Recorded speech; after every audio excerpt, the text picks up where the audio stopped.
Hello नमस्कार दोस्तों, मेरा नाम है रोहित और मैं स्वागत करता हूं आपका फिर एक बार एक नई वीडियो में। पुरानी प्रमोशन व्यवस्था से 7 लाख कर्मचारियों को क्या फ़ायदा और अब रिटायरमेंट से पहले हर हाल में मिलेंगे 3 बड़े प्रमोशन। जानिए कब से लागू होगी यह प्रक्रिया। जी हाँ दोस्तों, लेकिन इससे पहले यदि आपने अभी तक हमारे चैनल डिजिटल योजना फॉर यू को सब्सक्राइब नहीं किया है तो हमारे चैनल को सब्सक्राइब करें और बेल आइकन को भी दबा लें ताकि हमारी आने वाली सभी वीडियो का नोटिफिकेशन आपको सबसे पहले मिल सके। तो चलिए दोस्तों, आज की इस वीडियो को शुरू कर लेते हैं।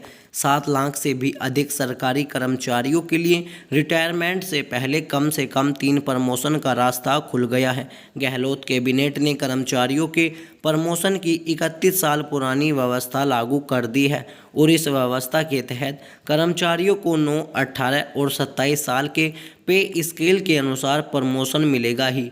और बुधवार को आइए इस निर्णय के बाद कर्मचारियों के मन में कई सवाल हैं। वर्तमान कर्मचारियों को इससे क्या फ़ायदा होगा? क्या 2006 के बाद भर्ती हुए कर्मचारियों को बैंक डेट से इस व्यवस्था का लाभ मिलेगा? कौन से कर्मचारी दायरे में आएंगे और यह व्यवस्था कब लागू होगी? दरअसल सरकारी कर्मचारियों के प्रमोशन के लिए आज से 31 साल पहले अलग व्यवस्था थी।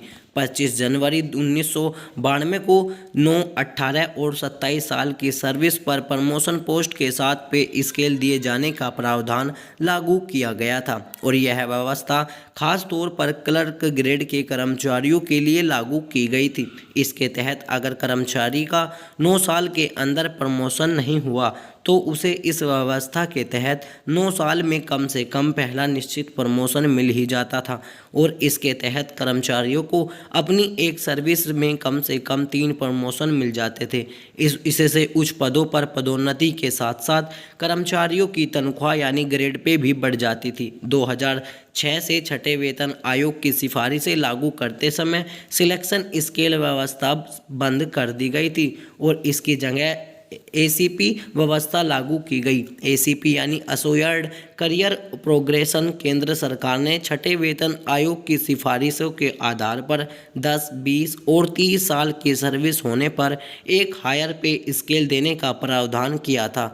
इससे कर्मचारियों को हर 10 साल में हायर पे स्केल का लाभ तो मिल जाता था, लेकिन उसका कॉर्डर नहीं बदलता था। वरिष्ठ कर्मचारी नेता और पदोन्नति मामलों के जानकार रविंद्र पारिक बताते हैं कि दोनों व्यवस्थाओं का अंतर इस तरह समझा जा सकता है कि नई व्यवस्था से बिना प्रमोशन हुए केवल अगले वेतनमान का लाभ मिलता है, यानी जो क्लर्क है उसकी पोस्ट क्लर्क ही रहेगी, बस तनख्वाह बढ़ेगी। लेकिन पुरानी व्यवस्था में प्रमोशन के साथ साथ नए वेतनमान का भी लाभ मिलता था और ऐसे में वर्तमान एसीपी व्यवस्था में कर्मचारी को सिर्फ फाइनेंशियल बेनिफिट होता है और अब जब सिलेक्शन स्केल यानी 9, 18 और 27 वाली व्यवस्था लागू होगी तो कर्मचारियों को फाइनेंशियल बेनिफिट के साथ साथ पोस्ट में प्रमोशन का भी फायदा होगा।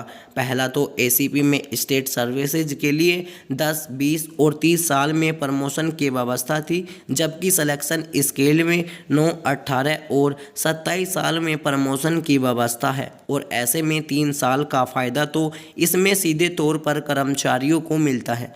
दूसरा, सिलेक्शन एसवी में अगले पे स्केल पर प्रमोशन मिलता है, न कि पद पर। इसे उदाहरण से समझा जा सकता है। अगर कोई व्यक्ति एलडीसी और 9 साल तक उसका प्रमोशन नहीं होता है तो सिलेक्शन स्केल की व्यवस्था में 9 साल पूरे होने पर वह खुद ब खुद यूडीसी हो जाएगा, यानी उसे यूडीसी का वेतनमान सैलरी मिलेगी। इसी तरह 18 साल होने पर वह ऑफिस असिस्टेंट यानी कार्यालय सहायक हो जाएगा और वहीं 27 साल होने पर वह ऑफिस सुपरिटेंडेंट हो जाएगा, यानी उसे ऑफिस सुपरिटेंडेंट की सैलरी मिलेगी। और इसी तरह सचिवालय की भाषा में देखें तो एसओ अगर कोई है तो 9 साल बाद वह एसओ हो जाएगा।